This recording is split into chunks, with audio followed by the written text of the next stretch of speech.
Shalom y bienvenidos a V'ahavta Yisrael, una frase hebrea que significa amarás a Israel. Esperamos que se queden con nosotros durante los próximos 30 minutos, ya que nuestro maestro, el Dr. Baruch, nos compartirá una enseñanza expositiva de la Biblia. El Dr. Baruch es profesor titular del Instituto Sera Abraham, con sede en Israel. Aunque todos los cursos del instituto se imparten en hebreo, el Dr. Baruch se complace en compartir este video semanal en inglés con doblaje al español. Para más información, por favor, visítenos en amarasisrael.org. Aquí está Baruch y la lección de hoy. Cuando se trata de demostrar la fe, Moshe Rabenu, que significa Moisés, nuestro maestro, y así se refieren a él en el judaísmo, no solo como Moisés, sino como Moisés, nuestro maestro. Mira, puedes aprender muchísimo de este hombre. Podemos aprender al observar su humildad y cómo Dios se refiere a él como el siervo de Dios. Todo esto se dio porque Moisés esperaba que las promesas de Dios fueran realizadas en su vida y en las personas a quienes él tocaba. Déjame preguntarte, ¿estás tocando personas? ¿Estás tomando la fe que Dios te ha dado y estás instalando esa misma fe en la vida de otros? Bueno, Moisés lo hizo, y nosotros deberíamos hacer lo mismo. Toma tu Biblia y mira conmigo el libro de Hebreos, capítulo 11, y retomaremos desde donde lo dejamos la semana pasada. De hecho, vamos a regresar a ese mismo verso. Así que mira conmigo el versículo 28. Hasta aquí hemos visto una y otra vez esta expresión, por la fe, por la fe, por la fe. ¿Y sabes de lo que hemos estado hablando por las últimas 2 o 3 semanas? Que por la fe, cosas grandiosas y significativas ocurrieron en la vida del pueblo de Dios. Si no estás experimentando la grandeza de Dios en tu vida para lograr lo que Él desea que tú hagas, es debido a que tú y yo no estamos viviendo por la fe. ¿Y qué hizo Moisés? Bueno, fue enfatizado ya. Él guardó la Pascua. Miremos el versículo 28. Por la fe, habiendo realizado la Pascua y el rociamiento de la sangre.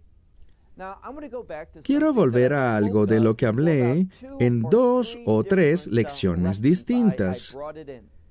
Y se trata de una teología incorrecta que pretende minimizar la sangre del Mesías. Déjame decirte, tú no puedes sobreestimar el significado de la sangre del Mesías. Quiero expresar de nuevo lo que ya he dicho en un par de ocasiones. Si estás diciendo, sí, el Mesías murió y eso es lo importante, bueno, sí, Él murió y es extremadamente importante que haya muerto. Pero igualmente es importante y debe ser adicionalmente señalado que el Mesías no solo murió, sino que derramó su sangre. Y esa sangre fue observada por el Padre Celestial y fue dispuesta de manera correcta por el Mesías con el fin de que pudiésemos tener, ¿de qué hemos venido hablando? Hemos venido hablando del ministerio del Mesías, como el que compró para nosotros redención eterna. Y de la misma manera, recuerda cómo hablamos de Melquisedec. Del mismo modo que Melquisedec tenía un aspecto eterno, así dice la Biblia que en referencia a él. ¿Y por qué lo enfatiza?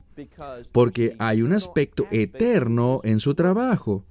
Y asimismo, el sacerdocio del Mesías, lo que Él me dio para nosotros, esta redención es una redención eterna. Y el fundamento de esto es la sangre, su sangre que fue dada. Y por eso es que en este pasaje, en el versículo 28, no solo dice que Él guardó la Pascua, es decir, que preparó el cordero, sino que además dispuso de la sangre. Dice, y el rociamiento de la sangre con el fin de que el destructor no tocase a su primogénito.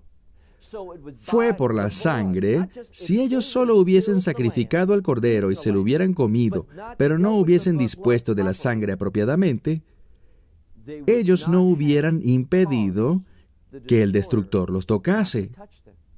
En otras palabras, no habiendo dispuesto apropiadamente de su sangre, hubiese causado que el destructor tocase a sus primogénitos.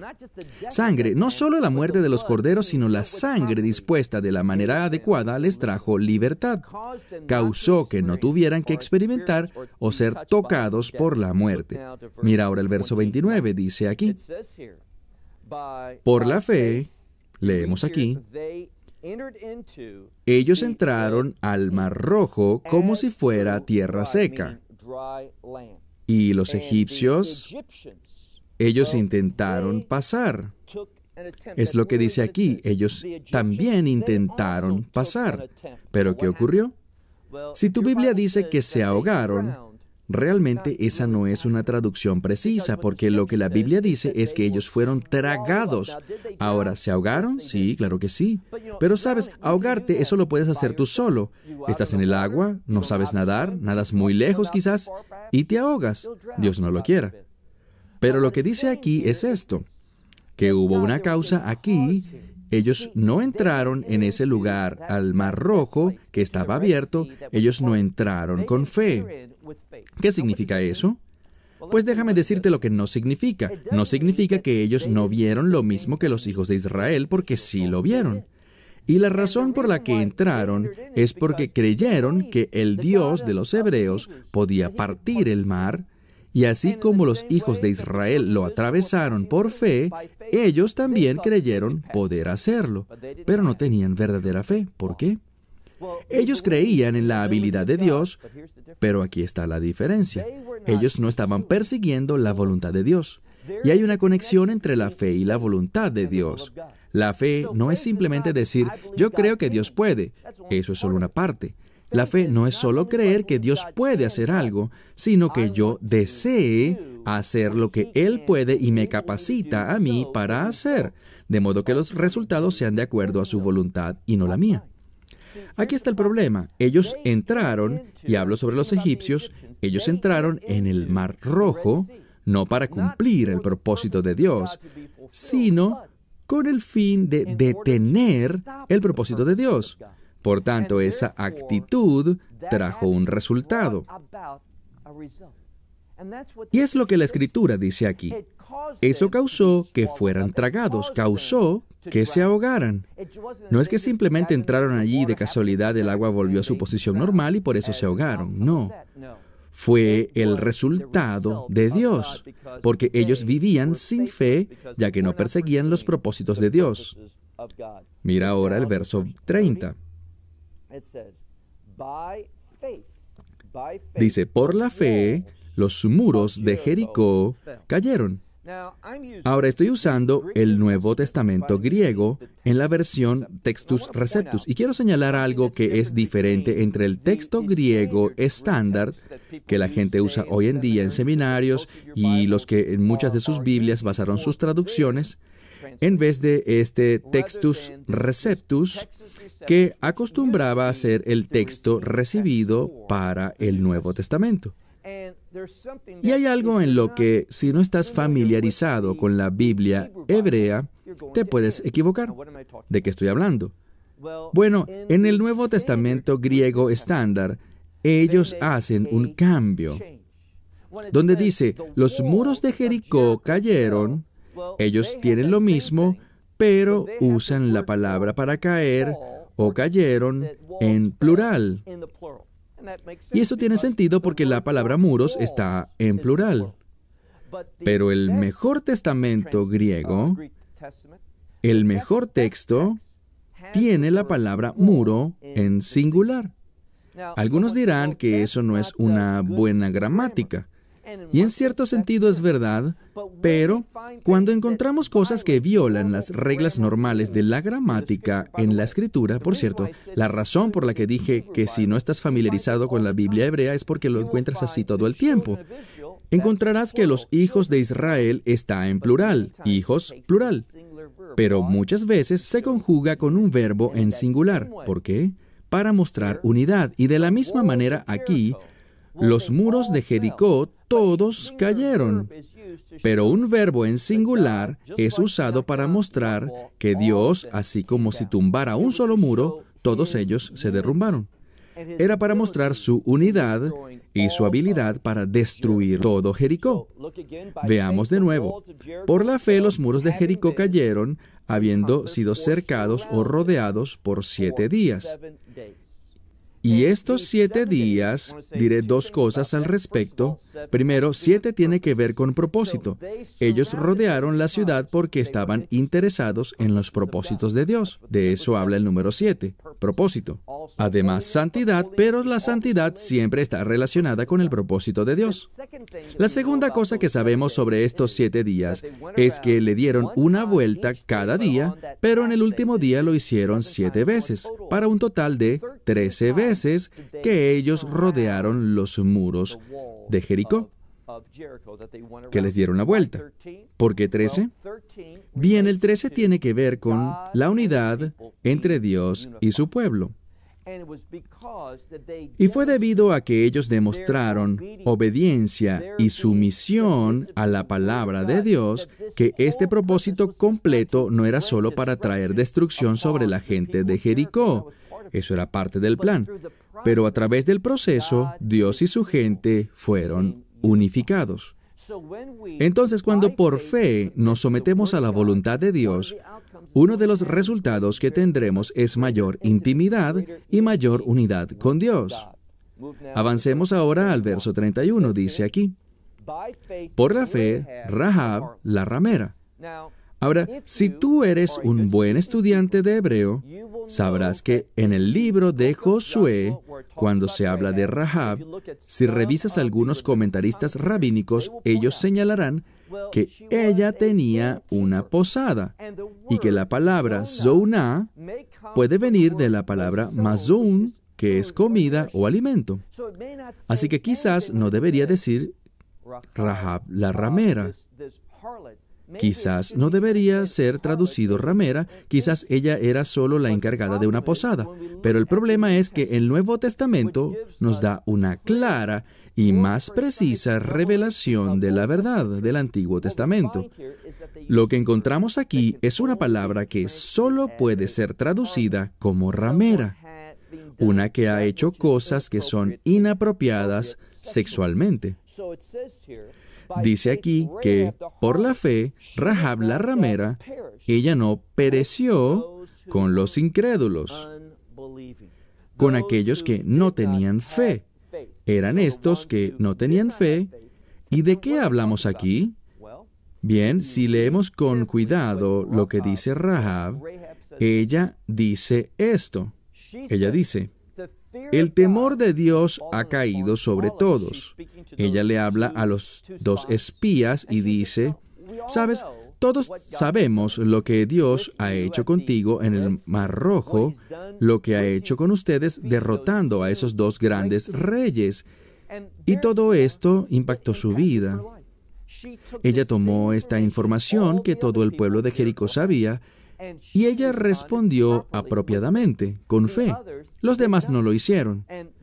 Y eso es lo que esta escritura refiere cuando dice que ella no pereció con esos que no creyeron, pero en vez de ello recibió a los espías con paz. ¿Qué significa con paz? Bueno, la palabra tiene que ver con la voluntad de Dios siendo cumplida. Cuando ella los recibió con paz, quería que la voluntad de Dios se cumpliera, por lo cual fueron los espías, y por eso los escondió e hizo las cosas que hizo, porque ella estaba interesada en la voluntad de Dios. Este es otro texto que nos impulsa a darnos cuenta de que aquellos que vienen a la fe están interesados en la voluntad de Dios. Mira ahora el verso 32. Aquí el autor, y de nuevo, no sabemos quién es el autor del libro de Hebreos, esta epístola, pero dice: ¿qué más puedo decir? El tiempo se agota para mí para hablar de Gedeón, Barak, Sansón, Jefté, David, Samuel y los profetas. Todos estos, él dice, ya no tengo tiempo para hablar de ellos ahora. Y más adelante nos deja saber que escribió este libro apurado, muy brevemente. Dice: no tengo tiempo, pero tú deberías tener tiempo. deberías ir y estudiar sobre estos personajes que él menciona aquí, personas de las que no dio detalles, como Gedeón, Barak, Sansón y David, y Samuel, y los profetas. Todos estos individuos tienen testimonios. Ahora, ¿eran perfectos? No, no lo eran.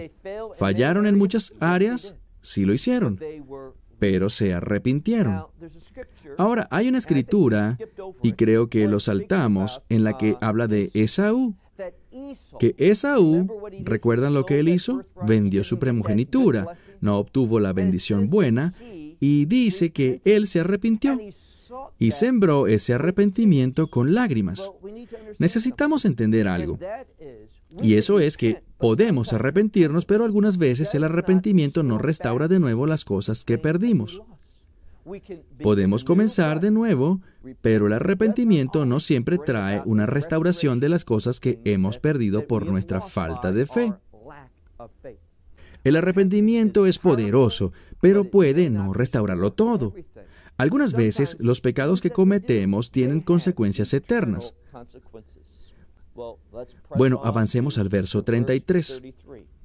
Dice: y habían otros quienes por la fe conquistaron reyes y reinos, e hicieron obras de justicia, y obtuvieron la promesa, y cerraron el hocico de leones. Ahora, ¿a quiénes se está refiriendo? Bueno, a muchos individuos, pero uno de ellos es Daniel. ¿Recuerdas que Daniel fue tirado al foso de los leones? Debido a su fe, a que estaba comprometido con la voluntad de Dios, no encontró a ninguno de esos leones abriendo sus hocicos para comérselo. Dios lo liberó. Y recuerden lo que estamos haciendo aquí. Estamos hablando sobre el salón de la fama de las personas de fe en la palabra de Dios. La fe está siempre conectada con la voluntad de Dios, las promesas de Dios. La fe es cuando tomamos esas promesas y las perseguimos, tomamos esa revelación y la aplicamos a nuestras vidas. Entonces, leemos en el verso 34, y además extinguieron el poder del fuego, huyendo de la boca, literalmente de la boca, pero diríamos el filo de las espadas. Y me gusta mucho esto. Mira la mitad del verso 34. Dice, siendo empoderado desde las debilidades. Ahora de nuevo, mucha gente no entenderá esto. ¿Cómo puede ser uno empoderado desde las debilidades? Bueno, es muy simple. Cuando nos damos cuenta en la carne, por nosotros mismos, en nuestro propio intelecto, nuestras propias habilidades, cuán inadecuados somos para cumplir las cosas de Dios, ¿sabes lo que eso causará que hagamos? Que descansemos en Él, que confiemos en Él, busquemos su provisión, busquemos su poder, busquemos su sabiduría. Cuando entendemos nuestras debilidades y volvemos a Dios, ¿qué sucederá? Vamos a ser empoderados. Eso es lo que la fe causa que nosotros hagamos. Ellos fueron empoderados desde sus debilidades. Sigue leyendo, la parte final del verso 34 dice, y se hicieron fuertes en la guerra. ¿Qué significa eso? Guerra contra el enemigo. Nos hemos vuelto fuertes para esta batalla espiritual contra Satanás, que es el diablo con quien frecuentemente tendremos que pelear. Y dice, esto producirá la retirada de ejércitos extranjeros. ¿Qué significa? Extranjeros, personas que no tenían ninguna conexión con el Dios viviente. Ahora vamos a entrar en esta última parte de Hebreos capítulo 11. Y este es uno de mis pasajes favoritos en toda la Escritura, porque testifica sobre lo que Dios hace con su gente. Y si no fuera así, no sería un problema porque es solo una cuestión del reino, para traer aún cosas mayores que serían impartidas no para mí solamente, sino para otros. Mira el verso 35, que dice, leemos, y mujeres, ¿qué traen las mujeres siempre al contexto de la Escritura? Redención. Estamos hablando del resultado de la redención, el resultado de demostrar una vida redimida. Dice, y las mujeres recibieron de la resurrección a sus muertos. Entonces eran mujeres cuyos hijos fueron muertos, y dice, ellas los recibieron de vuelta a la vida. Entonces, por la fe, estas mujeres tuvieron un adelanto de una experiencia de resurrección. ¿Y por qué eso es importante? Una pregunta muy común que recibo es, ¿voy a reconocer a mis seres queridos en el reino de Dios? Y la respuesta es, sí lo harás. Esta escritura que acabamos de ver, en la que madres reciben a sus hijos de entre los muertos que fueron resucitados, ¿qué nos dice? Nos da un adelanto. De la misma manera que estas madres conocían a sus amados, nosotros reconoceremos a nuestros seres queridos por medio de la resurrección. Ahora, en el reino de Dios no existirán ciertas relaciones entre las personas como por ejemplo el matrimonio. ¿Por qué? Porque tendremos una intimidad mucho mayor. Los matrimonios que tenemos en esta vida serán pálidos en comparación con la relación que mantendrán los santos, esta intimidad, este amor, unos por otros en el reino de Dios. Miremos de nuevo el verso 35. Porque mujeres recibieron desde la resurrección a sus muertos, pero otros fueron torturados y no recibieron liberación. Entonces habían algunos que estaban siendo torturados y rechazaron la liberación de Dios. ¿Por qué? Pues tenían una razón, una buena razón. Dice, con el fin de que una mejor resurrección pudieran obtener, pudieran recibir. Bien, podríamos salirnos por una tangente muy importante hablando del hecho de que el reino de Dios, a pesar de que es maravilloso, quien quiera que vaya para allá, todo creyente va a tener una experiencia maravillosa. Pero solo quienes demuestren una fe mayor, quienes persigan las promesas de Dios con mayor tenacidad, mayor humildad, mayor perseverancia, tendrán una mejor experiencia en el reino de Dios. Entonces, estos que estaban siendo torturados, Dios estaba dispuesto y podía librarlos. Ellos dijeron, no gracias, sufriremos aún más porque queremos una mejor resurrección. Mira ahora, si quieres, el verso 36. Dice aquí, y otros fueron burlados y desdeñados, eso es, fueron azotados con sogas y cosas diferentes, fueron chamuscados o azotados, es la misma palabra, y recibieron pruebas, así como otros por cadenas y en prisión. Todavía así otros, mira el versículo 37, fueron apedreados, aserrados a la mitad, y fueron aniquilados con espada y murieron. Entonces vemos aquí que muchos enfrentaron torturas horribles. Fueron picados en dos, llevados a prisión, entre otras cosas. ¿Y significa eso que Dios no era fiel a ellos? Eso no es lo que quiere decir. Dios es siempre fiel. Pero eso no significa necesariamente que todos serán liberados. Algunas veces esa liberación vendrá por medio de la muerte. Y nota algo más que dice la Escritura en este pasaje. Mira al final del versículo 37. Dice